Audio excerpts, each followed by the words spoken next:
Lloyd, where philosophy matters. Hey, what is up, everybody? It is Jack Lloyd here. I am super excited, not just because I have an amazing guest coming on for a rare show. I haven't been doing too many shows lately because I've been just so busy doing so many different projects. We're working, obviously on the voluntarist stuff. We have the kids book thing out. I'm working on our next music video thing that we're doing coming out. So it has just been nonstop, and it's been hard for me to do anything other than that. But this is someone special, someone who I really love and admire. And I'm like, I got to have him on. I got to have him on for this show. And he's probably somebody you've seen around in a bit, quite a bit, because he has been going on all different types of shows. He has multiple books out. And he's just an all-around cool guy. He is also the managing editor at the Libertarian Institute. He has his own podcast called the Don't Tread Anyone podcast. And we'll be talking about his book here, Domestic Imperialism, 9 Reasons I Left Progressivism today. So welcome, Keith Knight. Thank you so much for coming on. Jack Lloyd, thank you so much for having me. And congratulations on the new kids book. Thank you so much. Yes, you were one of the few people who knew secretly behind the scenes what we were cooking. So I appreciated, your secrecy and just letting us do that behind the scenes, but getting to enjoy that and just, having a tease. So I really appreciate that. And in return, I did get a little tease of your book too, right? So could you tell the audience a little bit about, first off, yourself and what it is that your background is with coming to be a liberty-oriented person, as especially ties to this book right here, which I think is kind of unique because, very often you'll find people coming from the right, going on the constitutionalist thing or, Second Amendment thing toward liberty. But sometimes I think people think it's a little harder to come from the left to get to liberty. And I think you're going to give us some good reasons why, but also why, we can overcome that. So could you tell us about yourself from that angle? Yeah, so from the progressive angle, I was first introduced into politics by my grandparents in Sedona when I was very young. I was like 12 years old. We flew to Washington, D.C. with my aunt. I held up a Obama claims nomination newspaper article. We were just so happy that Barack Obama was finally getting in there and liberating us from the tyranny of George W. Bush. He was going to issue free things. He was going to close down Guantanamo Bay, get us out of the wars. It was so exciting. That is probably what initially got me into politics, just seeing someone like Barack Obama, a total, the exact opposite of what we saw George Bush as. And I was eventually introduced to the concept of voluntarism through Glenn Beck, who had said that, the thing about the Affordable Care Act, there's a bunch of economic arguments, but one aspect of the Affordable Care Act is the individual mandate. And this requires people to purchase something against their will, whether they want to or not. People should do certain things. They should eat healthy. They should exercise. They should be kind. They should not be late. But the question is, should people be forced to against their will and put in jail if they do not comply? And when this was sold to me, I said, well, ACA sounds like a good idea. It's affordable. It's caring. It's an act. There's nothing wrong with any of these. So I got to support the ACA. But this individual mandate, that seems unjustifiable. They should just take that part out. It took about 10 years for me to take that principle of people should be able to opt out of things they voluntarily disagree with and apply it consistently to Medicare, Medicaid, education, the warfare state, etc. So that's how I got introduced into progressivism, and that's why I eventually left.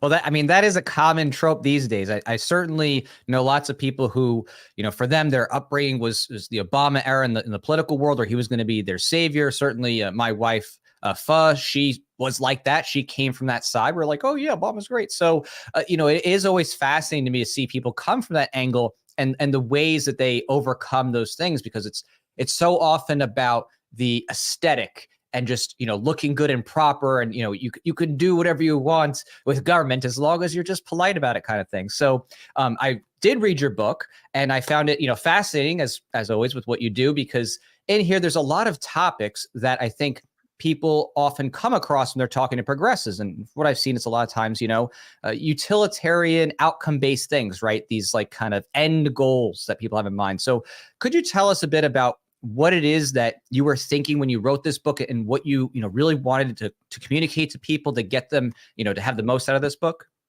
Well, I was thinking about Karl Marx and Theodore Herzl. I said, they wrote these tiny books and inspired so many people. I got to write a tiny book to try to inspire people, just because these very long books, my last one, The Volunteer's Handbook, was 318 pages. And I go, I love it for our crowd, but unfortunately, our crowd is probably the primary demographic that's going to be interested in it. So with a title like Domestic Imperialism, I wanted to grab the attention of progressives and try to get them to say, all right, I will read one chapter of this. That's why there's a free version of this book at libertarianinstitute.org. Or maybe they read some quotes in the quote section in order to get introduced to the ideas. But what I was thinking was I wanted something short and sweet, and I wanted to grab their attention with the title. The concept of domestic imperialism is simply that whether some people are coercively imposing their will from a great distance, Britain onto South Africa, or if it's people who are geographically very close, the Nelson Mandela government of South Africa coercively imposing its will on South Africans. There's no difference in principle. And when you look at it like this, you actually see that all people are currently under occupation by some people called the government. So the fact that some governments are very distant actually is not different in principle than what they're criticizing. So, for example, if your neighbor, the closest person to you, the closest human being possible to you, is coercively imposing their will onto you, well, that doesn't make it any more justified than if they were very far away. So while the progressive is great at recognizing that foreign imperialism is bad, if Putin were to coercively impose his will on us, that would be terrible. All I'm trying to do is say the same principle applies to Joe Biden, Donald Trump, Barack Obama, and even state governors when they advocate things like lockdowns under the guise of keeping us safe from a virus with a 99.9% survival rate. I mean, that's a really fascinating angle that I would say I don't actually see too often brought up, that a lot of times you can relate to, people on the left side about a foreign government doing something with, imposition, occupation, right? You think like of recent Russia and Ukraine, just the kind of gut instinctual reaction, like, oh, Russia's forcing something onto Ukraine, right? They can readily resonate with that, with outsiders or anti-colonialism, that kind of thing. But as you correctly note, that when it comes to domestic, then it's like, oh, well, it's us, it's the people. They're imposing it upon ourselves, I guess, So I think that is a really great point, and a salient point that really I think people should leverage more. One of the things too that stuck out to me in here was your discussions on CEOs, right? And a bit about how people might think about their roles and whether you would trust them in a certain way for your interests as opposed to government actors. Could you elaborate a little bit on that point when you did a comparison, with people, talking about CEOs versus the government? So sometimes progressives will say, well, we advocate, government intervention, to which people will sometimes say, well, the government does all this other terrible stuff. How could you advocate this? And to which they say, no, it's totally different. What we would do is elect different people to impose different ideas on the population at large. Imagine if a free market advocate had said something to the extent of, well, the current CEOs of all the companies are really bad. So when we say free market, we mean totally different CEOs. So all shareholders should get together and vote on having a new chief executive officer. They would easily say, well, that takes a ton of time and a ton of effort from people who have very little interest. It would take so much time for each person to get involved, and then they'd have very little effect, that while it could technically happen, it's so unrealistic that we can't accept it as a legitimate response to, why the free market is more legitimate than statism. But that is essentially what the progressive is advocating when they say, yes, government is terribly corrupt now. Well, that's just because it's bought off, and the current politicians all work for BlackRock, Raytheon, Vanguard, or Northrop Grumman. It is no different in principle to say, I advocate the free market, and I don't have to take any blame for any bad thing the free market does because all the current CEOs are bad. It's no different than when people like Jimmy Dore and Alexandria Ocasio-Cortez say, we need government to do these things. The problem is all the current politicians are crony, and we just need to elect different people. So what this book tries to do is get to the source of the issue, which is that some processes are the result of voluntary exchanges and mutually beneficial exchanges, and others are the result of some people coercing their will on others. That's what makes the state a unique institution, and voluntarism is what makes the free market a unique institution. Yeah, it is just fascinating to think about that. The political will calculation, how, magically your vote counts if you're voting with millions of other people, right? And you just hope that maybe, you get it right this time, that kind of thing. And if you're lucky, maybe the next guy will just be a little less influenced by big corporations, right? And you'd say the same thing about, oh, well, then you could just, vote with your dollars and this or that. Like, no, there's a lot of hypocrisy, I would say, that runs rampant through progressive ideology. When it comes to the things that you find are the most effective at changing minds on these types of progressive hypocrisies, could you list maybe 2 things that maybe for you have really stuck out as being the best topics that you found the most effective to kind of reach people out on onto on the kind of left side of things? Yes, 2 things come to mind.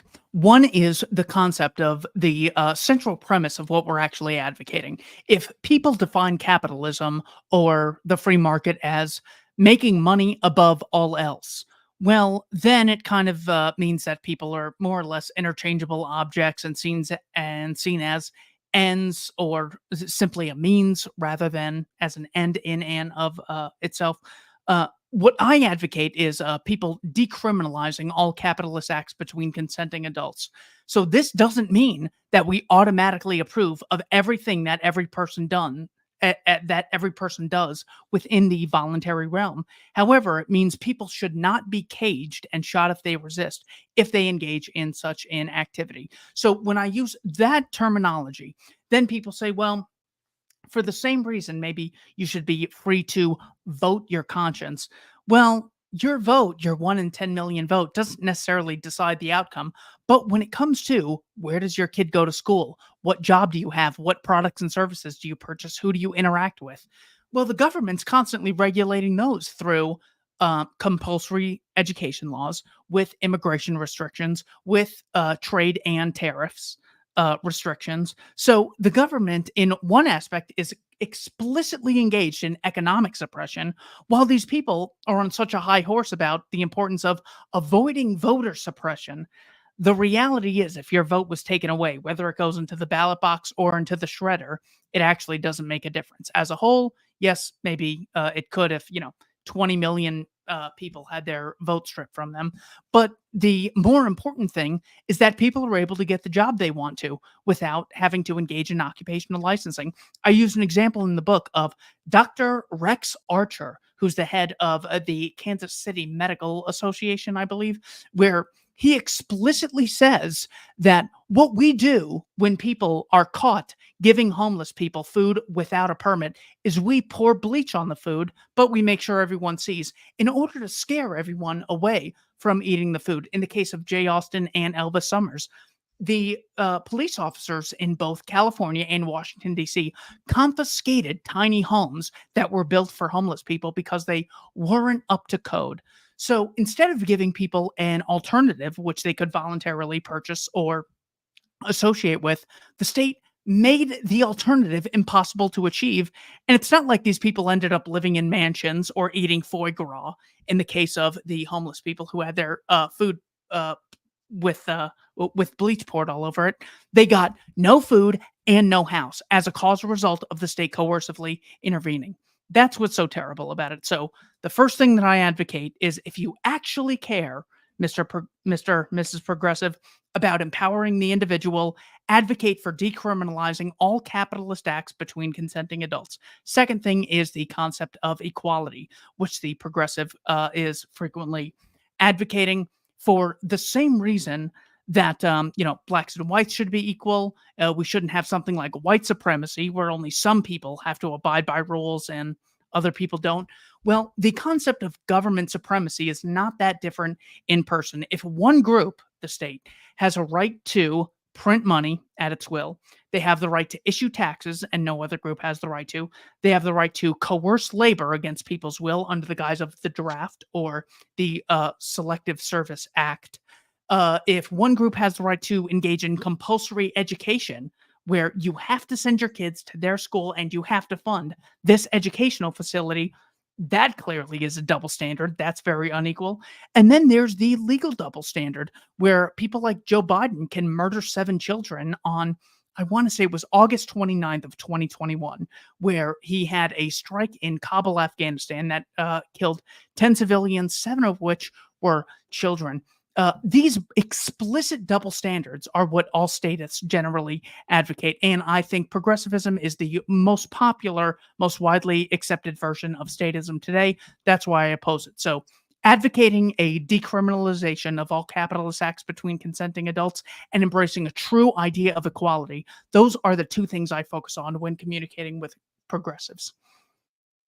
I like that. And I like that you bring up equality, because that is such a big talking point that, is so frequently used, a political term, often to divide rather than bring equality of any kind. I think that, though, sometimes the progressives conflate the concept of egalitarianism and equality in terms of basic rights. So could you help people understand the difference between those two and really explain, why egalitarianism is such a problem, as an outcome-oriented idea? So there is something referred to as the iron law of oligarchy. I actually have this as a central premise of one of my chapters. It was an idea proposed by a guy named Robert McHales. He summarizes the theory as follows, saying, all complex organizations, regardless of how democratic they are when started, eventually develop into oligarchies, since no sufficiently large and complex organization can function purely as a direct democracy. Power within an organization will always get delegated to individuals within that group, elected or otherwise. So this is just a theory. The question is, do we actually see examples of it in the real world? So when it comes to, let's take the example of comedy. What percentage of comedians are as successful or as funny as Chris Rock or Jerry Seinfeld? We see very few. So it's not just something politically, nor is it the result of certain political systems, whether it's Chairman Mao, Joseph Stalin, Adolf Hitler, Joe Biden. In every case of every political organization, we see some people with a tremendous amount of power and influence and others with very little at all. I also researched a very small percentage of NFL players sell the vast majority of jerseys among consumers within the NFL. When it comes to TV shows, Jerry Seinfeld and Larry David are much more popular than the vast majority of TV show producers. So almost anywhere in society, we see a great deal of inequality when it comes to who is affecting the outcome of a certain situation and how much power the average person has. Just as when you go on a plane, the one pilot has much more power and influence than the 300 passengers. It's okay that that sort of inequality exists, because it's something totally normal that we would expect in any time people engage in any activity. The classic example is that of a union. So if you have thousands of workers who are just sick of the bourgeoisie, they can't take another day of some people having more power than everyone else. So what they do is they form a union. Well, not everyone goes to this union meeting. Not everyone speaks at the union meeting. Everyone who speaks isn't equally persuasive. Those who are equally persuasive aren't able to necessarily get the masses to be convinced about what they should vote on as far as what avenues the union should engage in to improve its well-being.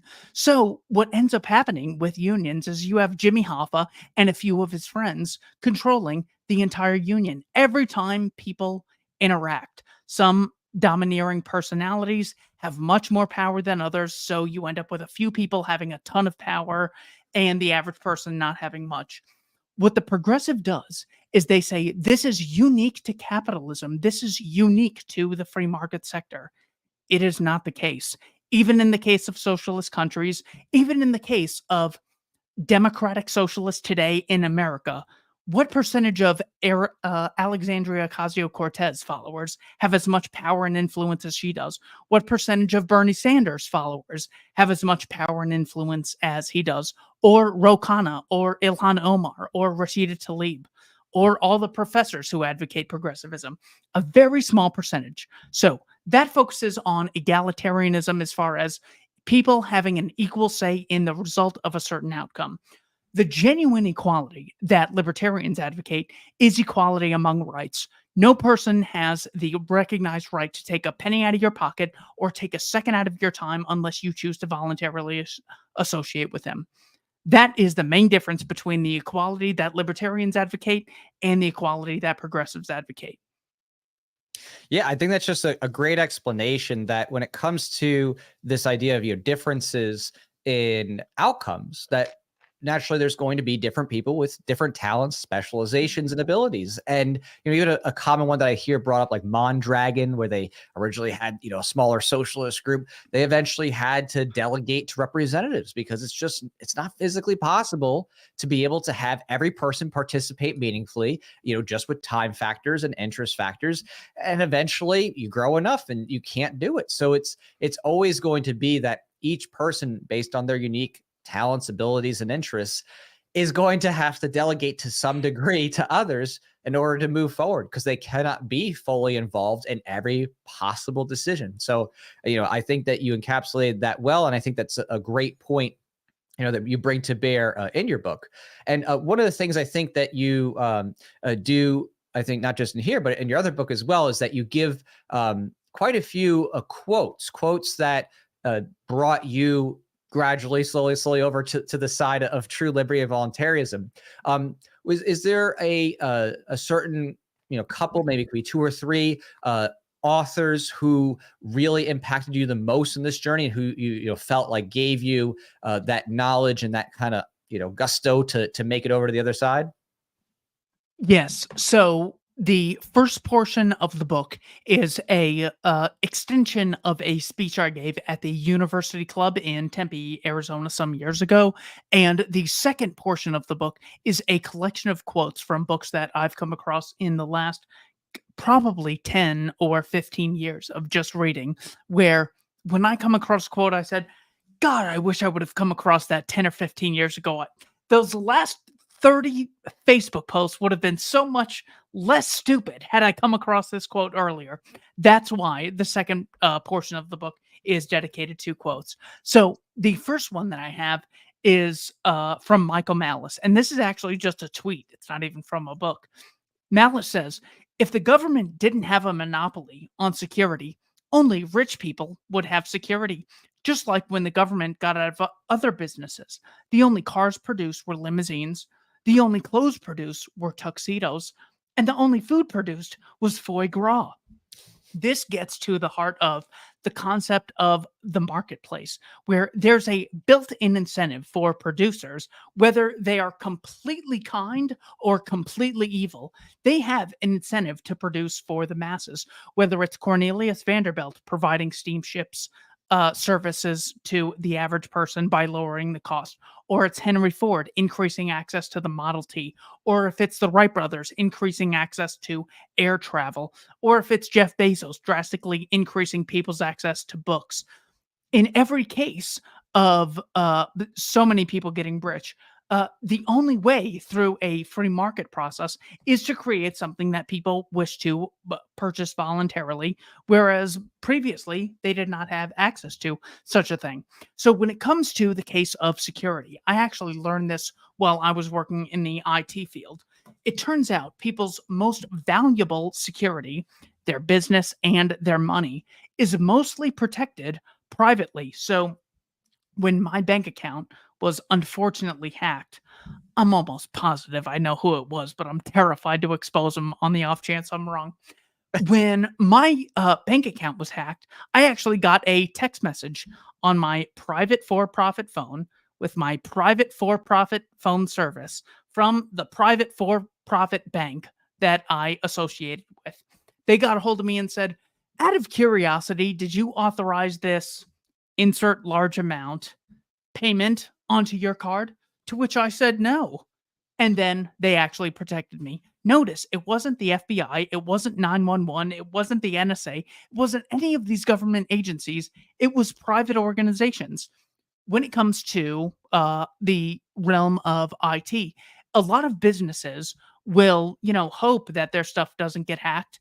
But we actually had a hack. It's referred to as ransomware, where you log into your computer and all of your files are encrypted.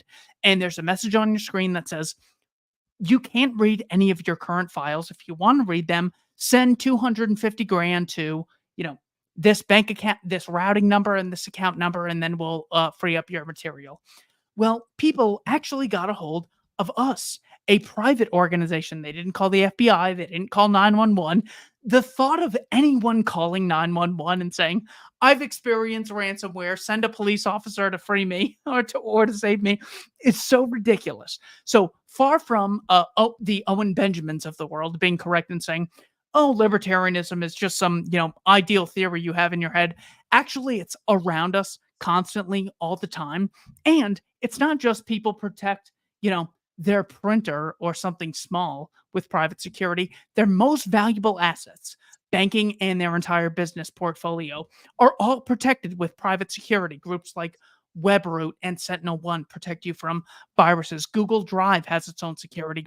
PayPal and Venmo have security avenues within their product. So that was one quote that really stuck out to me. The other one is one by Mike Munger. Let me see if I could find it real quick. Munger is a economist, and he said in a article titled "Every Flaw in Consumers is Worse in Voters." The problem is this: every flaw in consumers is worse than voters. You might object, that's obvious. They are the same people. That's exactly the point that advocates for government corrections of market failure are missing, folks. In artificial laboratory settings and sometimes in real world choice settings, people are bad at making decisions, but they are better at choosing in markets where they have prices and brand names than those same people trying to choose in democratic political settings where advertising is intentionally misleading and party brand names are almost meaningless. So, in other words, what Munger is saying is that whether your idea of how humans operate are humans are really good at heart or humans are really bad, in whichever avenue you take as to which of those is accurate, you would almost always want people interacting in a process that gives them more options, one, and two, the freedom to disassociate with bad actors. So even if you think people are stupid, well, then you want to make sure that there's no coercively funded monopoly that people can vote for, that people can occupy. And if you think people are really, really smart, well, you want to have a system where those really, really smart people don't have to abide by arbitrary regulations in order to achieve their ends and please consumers as far as the production process goes. So Michael Malice and Mike Munger, those are my two heroes in the quote sections. That's awesome. Yeah, I think that's perfectly encapsulating the situation. At the end of the day, if you're advocating for force and one size fits all, no matter what, you just set up the incentives for the worst people to be attracted to the seat of power, and for whatever worst things it could possibly imagine to be able to enact those with legal impunity and being able to, of course, fund those things by force from all. So it really does, drive you right back home to, yeah, you know what? It's better for people to be able to disassociate and be free from that than to be forced to fund mass theft or tyranny or war or whatever it is that a progressive might think, ooh, well, that happens. So it really is true that at the end of the day, voluntary human interactions really underpins ethical behavior. So on that note, could you tell us a bit about where it is that you'd like people to check out your other work in terms of your podcasts and other books and things like that, what you got going on?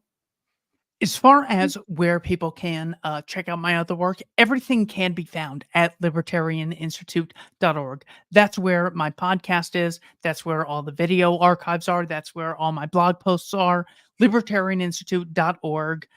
slash domestic imperialism should be the place where you can find access to the book, both a free PDF and access to the paperback, Kindle, and hardcover.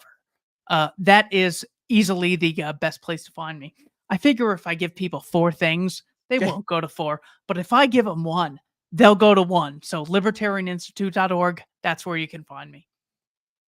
That's fantastic. And I just appreciate you doing this. Again, it's a rare thing. Not as many people, kind of home in on the key points that you want to think about from the progressive side and put it together succinctly. I think that this is something that, whether you're versed already in libertarianism or you're kind of testing the waters and seeing, okay, well, what are the critiques of these things? It's a great starting point, with lots of fast facts and, comparatives and Mm-hmm. food for thoughts. And as you put, greatly in the back there, there's quite a few quotes of people that you could further check out their readings. There's even a terms, kind of glossary at the front. So I think it's a nice little package to help people digest some of the problems and hypocrisies of progressivism. So thank you for doing this and for helping people out. Well, Jack, thank you so much for having me and being an avenue where we can share these ideas. Yeah, it's my pleasure as always. I just love promoting good people and helping others see what it is that's out there and actually get an understanding of the world, because that's a big part of it too. Is you spend so many years being indoctrinated and schooled and being told all these things, all these truths about the world, just absorbed. Then you have to undo it all, and it takes work like this to actually start unraveling all those different, brainwashing statements day in, day out that you get from that. So I'm really proud of you, and I'm really excited to see what you do next. And I'm also thankful to people below. Just to quickly shouting out here, Benjamin Montana said he just ordered the book. So there you go. Already got some people interested. And Free Nods is here. What's up, Alex? They got some great music too to check out. You definitely should check out this book as well. So I really appreciate you coming on, Keith. And I'm looking forward to your continued success with everything that you do.